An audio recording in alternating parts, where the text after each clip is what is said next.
할렐루야. 아멘. 우리의 길이요 진리요 생명이 되셔서 우리를 가장 복된 길로 또 영생의 길로 인도해 주시는 우리 주님을 향하여 할렐루야 찬양대에서 귀한 찬양을 올렸습니다. 우리 주님께서 영광 중에 받아주신 줄로 믿습니다. 찬양의 가사처럼 주의 인도하심을 따라 주님과 동행함으로 진리의 길, 생명의 길로 나아가며 매일매일 주님이 안겨주시는 그 하나님의 나라를 삶의 자리에서 누리며 살아가는 우리 모두가 되기를 주의 이름으로 축원합니다. 우리 옆사람과 인사 나눕시다. 주님과 동행합시다. 주님과 동행합시다.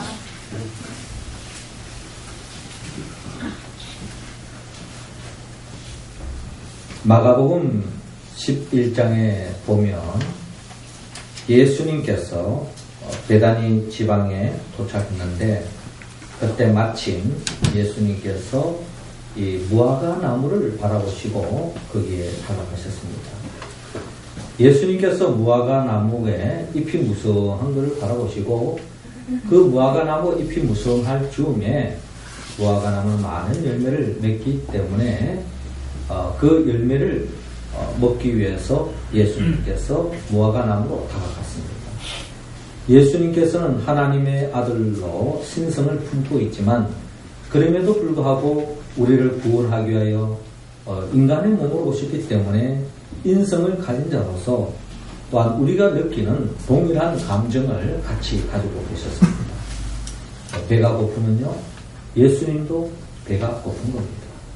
또 예수님이 다치면, 몸이 아프면 고통스러운 것도 마찬가지입니다. 또 예수님도 슬픔에 잠겼을 때 우리와 같이 눈물을 흘리셨던 것도 마찬가지고, 심지어 성전에서 장사하는 사람들을 바라볼 때에 주님께서 때로는 화를 내셨던 것도 우리가 똑같은 그런 본성을 가진 인간의 육성을 가진 몸으로서 예수님을 바라볼 수 있습니다. 이처럼 예수님께서 베다니 지역에 이 무화과 나무 곁으로 다가가는데 마침 그때에 그 무화과 나무는 잎만 무성했지 거기에는 열매가 없었더라라고 성경은 기록되어 있습니다. 이로 인하여 예수님께서 잎만만 다시고 결국에는 줄인 배를 움켜쥐고 그 무화과 나무를 떠나시는 것을 바라볼 수 있습니다. 저는 이 성경 본문을 바라볼 때에 이 무화과 나무는 그 당시 예수님의 같은 이스라엘 사람들을 예표하고 있습니다. 성경의 포도나무와 무화과 나무는 이스라엘 사람, 하나님의 백성을 예표하고 있습니다. 자, 이들에게 열매를 원했지만 열매가 없는 것입니다. 그 당시에 그들은 자칭 하나님의 자녀라고 말하고 하나님의 백성이라고 자부했던 이스라엘 백성들이지만 결국 주님께서 원하는 열매를 맺지 못하고 있는 그 당시 이스라엘 사람들의 영적 상태를 오늘 이 사건을 통하여 우리에게 보여주고 있습니다. 자, 이러한 말씀을 통하여서 만일 주님께서 우리 교회에 찾아오셔서 주님께서 우리 교회에 원하는 열매가 있는데 그 열매를 우리가 내어놓지 못한다면 아마 주님은 덧없는 슬픔을 머금고 주의 몸된 교회를 떠날 수밖에 없을 것입니다. 간절히 바라고 원하는 것은 주님이 언제 어느 순간에 주의 몸된 교회, 우리 교회에 찾아왔을 때에 주님이 원하는 열매를 맺어서 주님께 기쁨을 드리고 싶은 것이 우리의 마음의 가짐이요, 우리의 바람이요, 또 우리가 원하는 바인 것입니다. 이것은 결국 우리의 바람 이전에 하나님께서 우리 교회를 세우신 목적이요, 우리 교회를 통하여서 주님이 원하시는 그 열매를 맺기 원하는 것이 바로 하나님 아버지의 바람이라는 것입니다. 오늘 성경 본문의 말씀은 바로 이처럼 하나님이 원하시는 그 열매를 맺기 위해서는 우리 교회 공동체 성도들이 어떤 삶으로 나아가야 할 것인가 하는 것을 오늘 성경은 우리에게 말씀하고 있습니다. 먼저 하나님께서는 오늘 본문 3절 중심으로 회개하라고 말씀하고 있습니다.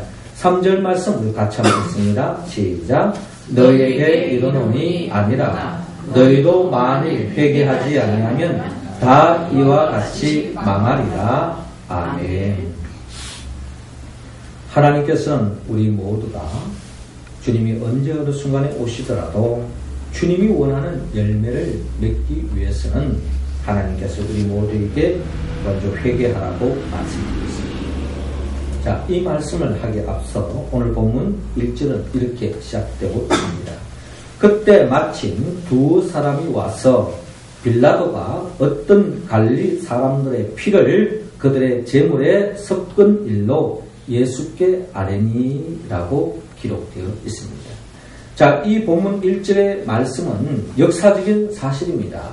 어떤 지안의 어떤 비유 이야기가 아니고 예수님이 살고 있던 그 당시에 일어났던 역사적인 그 팩트를 그대로 이야기하고 있습니다. 그때 어떤 일이 있었냐면 그 당시에 권력을 잡고 있던 빌라도가 갈릴리의 어떤 사람들, 즉 한 사람이 아니에요. 다수 몇몇 사람은 정확하게 기록되지만 복수입니다.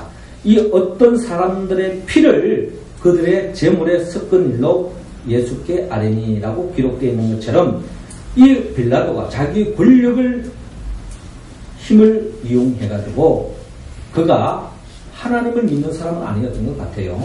나름대로 그가 믿는 그의 신, 이방신에게 제사를 드리기 위해서 어떤 염소피나 뭐 양의 피나 소피가 아닌 사람의 피를 곁들이면 더 효용이 있다고 여겨졌던지 결국에는 무고한 사람을 죽여서 그 피와 함께 제사를 드렸다. 제물을 섞어서 드렸다 하는 것이 이 빌라도가 저질렀던 만행 중에 하나인 것을 볼 수가 있습니다. 자, 이 사건이 생기고 난 이후에 이 갈릴리 사람을 비롯하여 많은 그 당시에 이스라엘 사람들에게는 이런 생각을 가졌습니다. 어떤 생각을 가졌냐면, 자, 이와 같이 이들이 이런 불행을 당한 것은, 죽임을 당한 것은 그들에게 뭔가 죄가 있을 것이다. 이거는 어떻게 보면 성경에 면면이 이어내려오는 성경적인 정서요 상식입니다. 성경은 모든 불행은 죄로부터 시작됐다고 말씀합니다. 그리고 우리의 모든 죽음도 죄로부터 시작됐다고 성경은 말씀하고 있습니다.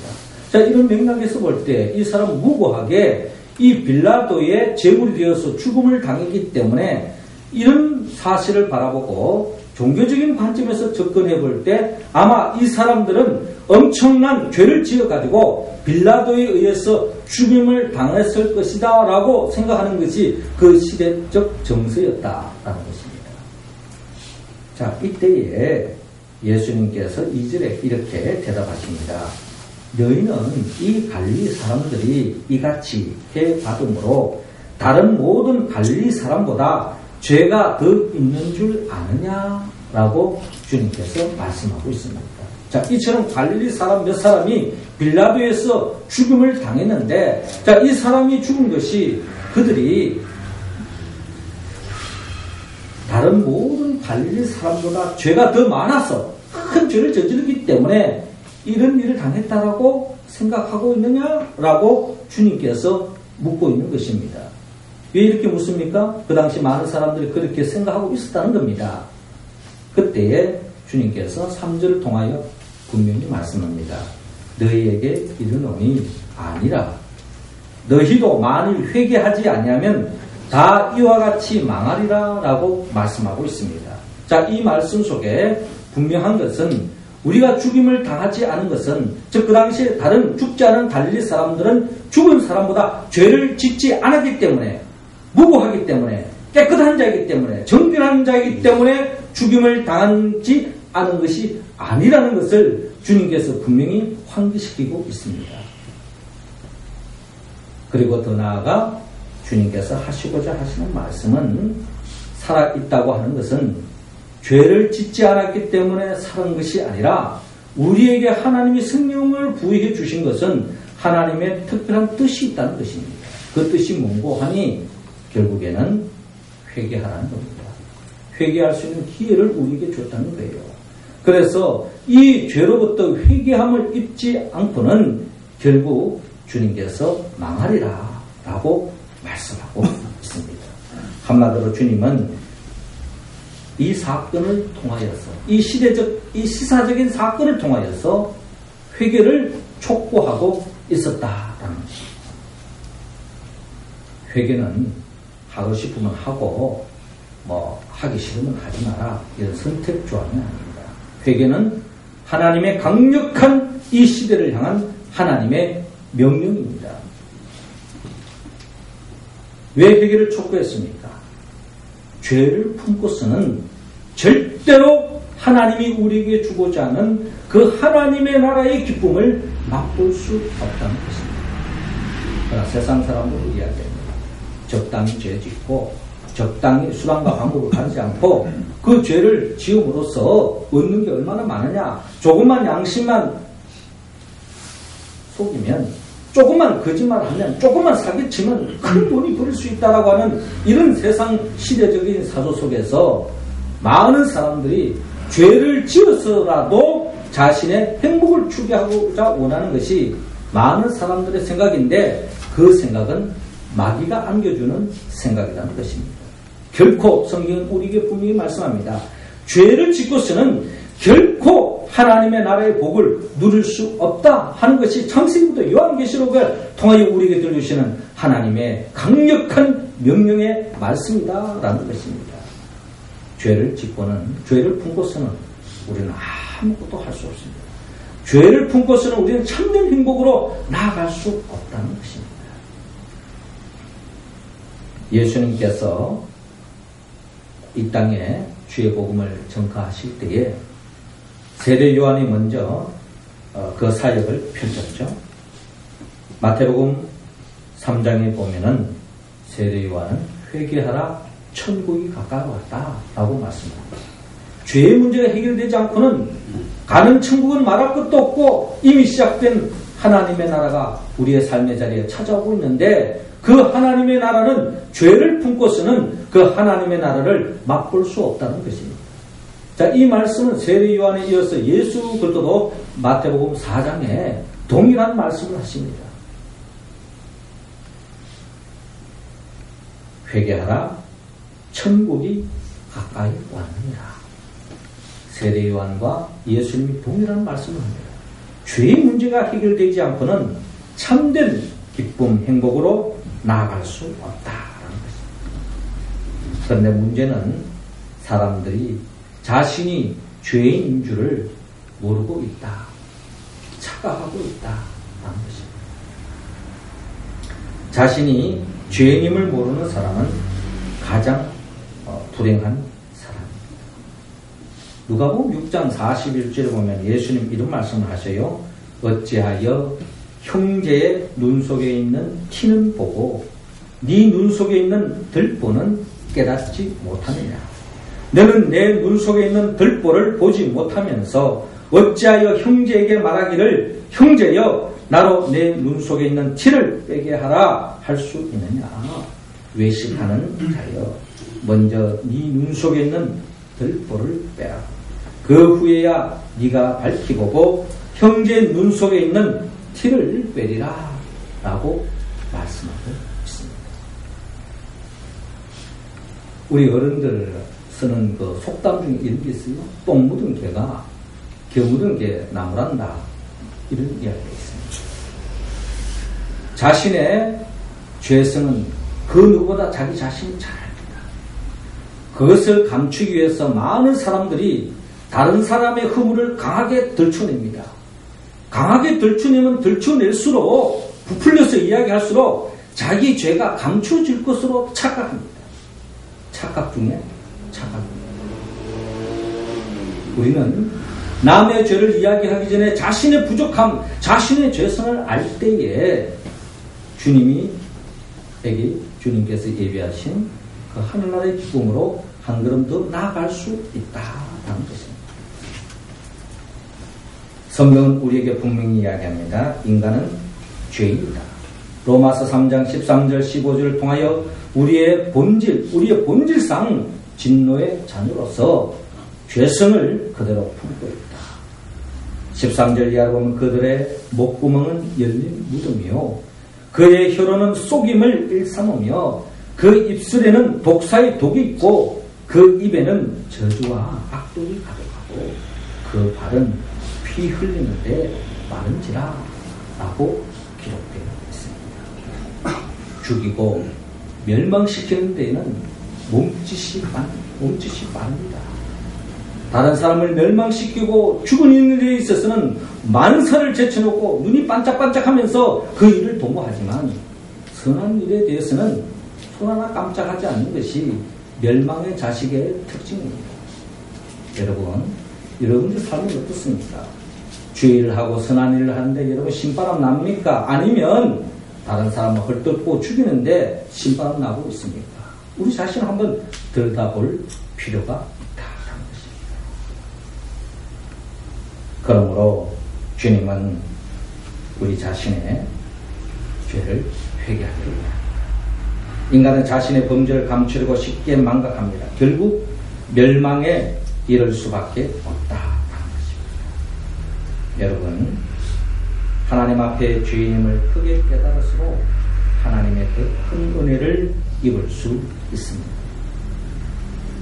믿음의 선배 성 어거스틴은 방탕한 사람이었지만 하나님의 말씀에 접함으로 죄인임을 깨달았습니다. 그래서 어거스틴은 깊이 회개한 뒤에 자신의 욕망이 가끔 일어나면서 그럴 때마다 팔을 물어 뜯으면서 자신의 죄를 회개했다고 합니다. 이 죄에 대한 민감성. 여러분, 교도소에 가면요, 그 사람들 자신의 죄를 인정하지 않습니다. 자기는 재수 없어서 걸려서 지금 감옥에 왔지, 지금 바깥에 있는 사람들은 다 어려운 사람, 내가 죄인이라고 이야기하는 사람 죄수는 아무도 없다 그래요. 그 강력한 범죄를 저지른 사람일수록 자기는 재수가 없어서, 운이 없어서 잡혀서 지금 감옥에 있다라고 생각하는 사람이 절대 다수라는 것입니다. 여러분, 죄인은 누가 깨닫느냐?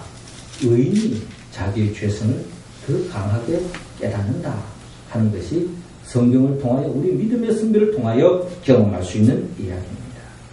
마틴 루터는 자기의 죄를 깨닫고 졸도하기까지 하는 심각한 회개를 했다라고 역사적으로 기록되고 있습니다. 다윗은 그 또한 하나님 앞에 큰 죄를 저질렀지만 철저하게 회개함으로 그는 하나님이 예비하신 그 기쁨의 자리에 나아갈 수 있다는 것입니다.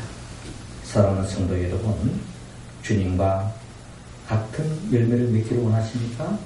주님이 맺었던 그 열매를 맺기 위해서는 우리는 나의 죄성을 인정하고 내가 죄인임을 고백하고 나아갈 때에 우리는 진정한 주님이 기뻐하는 열매를 맺는 삶으로 나아갈 줄로 믿습니다.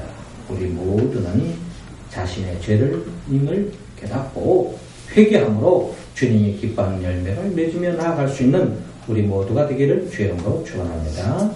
이어서 두 번째로 주님이 원하는 그 열매를 맺기 위해서는 하나님께서는 오늘 본문 5절을 중심으로 우리에게 회개하라고 반복적으로 말씀하고 있습니다. 5절 말씀 우리 할렐루야 찬양대원들이 읽어주시기 바랍니다. 시작. 너희에게 이르노니 아니라 너희도 만일 회개하지 아니하면 다 이와 같이 망하리라. 아멘. 주님께서는 이 시간 우리에게 다시 한 번 더 이 사순절을 통하여 회개의 기회를 주고 있습니다. 오늘 본문 누가복음 13장 4절에 또 하나의 그 역사적인 사실을 통하여서 주님께서 또한 말씀하고 있습니다. 또 실로암에서 망대가 무너져 치어 죽은 18사람이 예루살렘에 거한 다른 모든 사람보다 죄가 더 있는 줄 아느냐라고 주님께서 말씀합니다.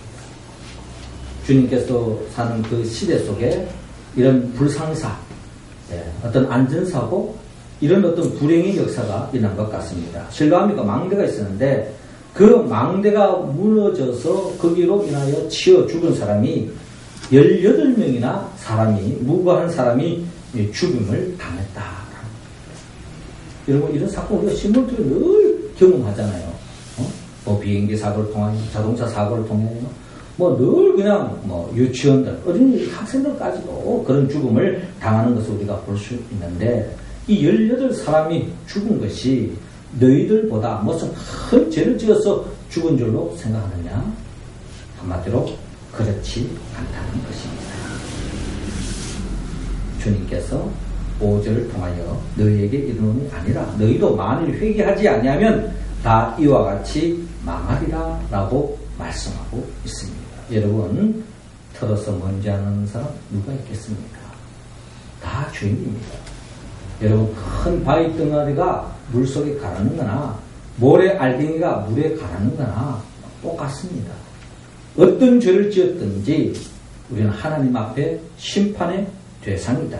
그래서 우리가 살아있는다고 하는 것은 하나님의 은혜와 은총이요, 회개할 수 있는 기회가 주어졌다는 것이요, 그 회개할 수 있는 그 기회를 놓치면은 결국 멸망에 이를 수밖에 없다 하는 주님의 말씀입니다. 그러므로 하나님은 이 시간 다시 한 번 더 우리에게 회개를 촉구하고 있습니다. 우리가 회개할, 무엇보다도 회개할 것은 자신의 죄를 회개하지 않는 것을 먼저 회개해야 할 것입니다. 저는 죄를 이야기할 때마다 저는 개구리 이야기를 늘 이야기하고 싶습니다. 여러분, 개구리는 뜨거운 물에 던져놓으면 원초적으로 이 개구리는 그 뜨거운 물을 박차고 나옵니다. 무슨 생각할 여지가 없어요. 이런 급한 상황, 생사가 오가는 이런 위기의 상황에 닥치면은 이 온도가 몇 도인가 재보고 어떻게 될까 생각하지 않습니다. 바로 원초적으로 그 뜨거운 물을 박차고 밖으로 튀어나오는 게 모든 이 개구리의 생명의 특징입니다. 그런데 여러분, 어느 분이 이 개구리를 가지고 장난을 치는 거죠. 실험을 해봤습니다. 차가운 물에 이 개구리를 담가놓고 가스레인지에 올려놨어요. 그랬더니 서서히 데워지는 겁니다. 이 개구리가 생각할 야, 이거 조금 있으면은 내가 삼켜서 개구리탕이 되겠구나. 빨리 이 현실을 벗어나야 되겠다라고 그 물에서 박차 나오는 개구리는 한 마리도 없다는 겁니다. 다 그냥 1도씩 올라가니까 아무런 감각이 없는 거예요. 무뎌지는 거죠. 어떻게 보면 그냥 따뜻하니까 여기가 좋사오니 하고 주저앉는 것입니다. 한순간에 개구리탕이 되는 것입니다. 우리의 삶도 마찬가지입니다.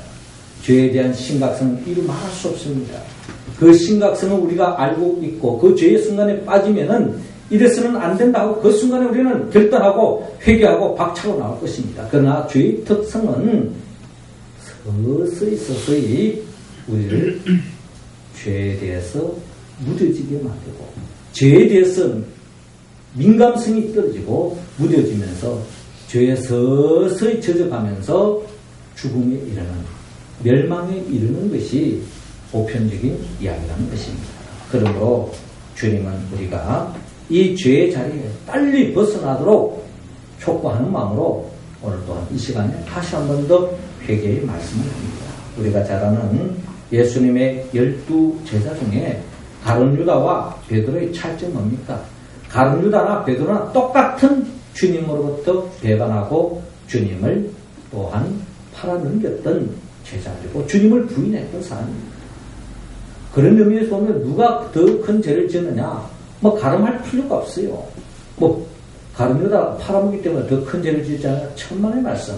베드로는 주님을 저주까지 하면서 주님을 부인했던 사람이 베드로일 것입니다. 자, 그러한 가운데서 이 두 사람은 똑같은 범죄를 했지만 베드로는 회개했습니다. 회개함으로 다시 하나님이 주신 기회를 붙잡고 하나님께 영광 돌리는 삶으로 나아갔다면 가룟 유다는 죄를 짓고서 끝까지 회개하지 않았습니다. 결국은 주님의 말씀에 의하면 저가 나지 않았더라면 더 좋을 뻔했다라고 주님께서 말씀하셨습니다.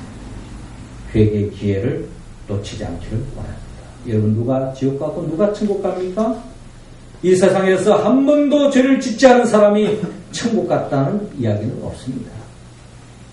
모든 사람이 태생적으로 아담의 후손으로서 원초적인 그 죄성을 품고 죽음에 이를 수밖에 없는 우리 인간들이지만, 그러나 철저하게 주님의 보혈의 피를 의지하여 회개한 사람은 천국에 이르는 것이고, 결국에는 끝까지 회개하지 않은 사람, 자기 생각, 자기 말, 자기 뜻대로 자기가 맺고자 하는 열매를 나아가는 사람은 결국에는 죄에 빠져서 죽음에 이룰 수밖에 없다. 멸망할 수밖에 없다. 심판의 대상이 될 수밖에 없다. 그러므로 천국 가는 사람과 못 가는 사람은 똑같이 죄를 지었지만 회개한 사람과 회개하지 않는 사람의 차이점이라는 것을 여러분 기억하시고, 회개할 기회, 여러분 그 기회가 얼마나 주어질 줄은 아무도 모릅니다.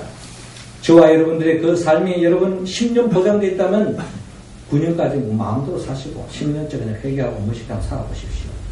그런 보장이 있다면, 그럼 우리의 삶은 종말로 지은 삶입니다. 언제 하나님의 저와 여러분을 부를지 아무도 모르는 이야기입니다. 주님, 제가 올해까지만 쉬고요, 내년부터 열심히 하겠습니다. 내년부터 주일 성수하고, 내년부터 제가 어떤 일이 있더라도 하나님의 것을 구별하고요, 시간을 바치고 물질을 바치고 건강을 바치고 하겠습니다. 그건 자기 생각이지, 하나님 오늘 밤에 저와 여러분들을 부를지 누가 아는 이야기입니까? 아무도 모르는 이야기입니다. 회개는 살아있는 동안에 기회 있을 때 미루지 말고 회개하기를 주님은 원하고 있습니다. 이 회개로 인하여 주님 앞에 기쁨의 열매를 맺을 수 있는 이 기회를 놓치지 않는 우리 모두가 되기를 주의 이름으로 축원합니다.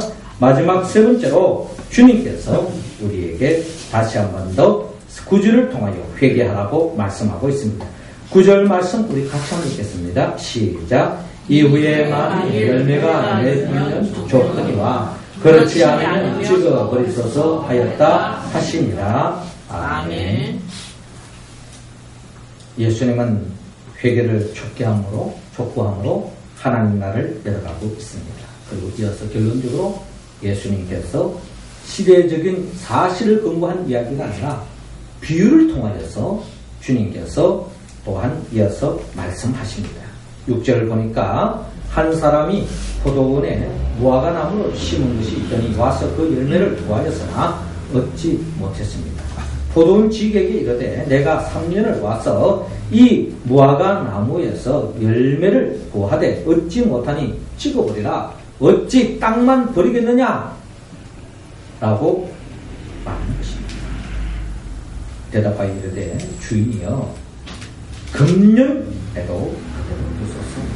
내가 두루 파고 그름을 줄이니 이후에 만일 열매가 없으면 좋거니 열면 좋거니와 그렇지 않으면 찍어버리소서. 어떻게 본다면 열매 얻지 못한 이 무화과 나무에 대해서 다시 한 번만 더 기회를 주십시오. 최선을 다해서 내 맡은 일에 충성하고 또 이 무화과 나무가 열매를 맺을 수 있도록 한 번만 더 기회를 주십시오. 라고 하는 말씀입니다. 자, 이 말씀 앞에 주님께서 9절에 이후에 만일 열매가 열면 좋거니와 그렇지 않으면 찍어버리소서 하였다 하십니다. 하는 말씀을 통하여 회개의 기회를 놓치지 말고 회개하라고 하는 주님의 말씀을 우리는 들을 수 있습니다.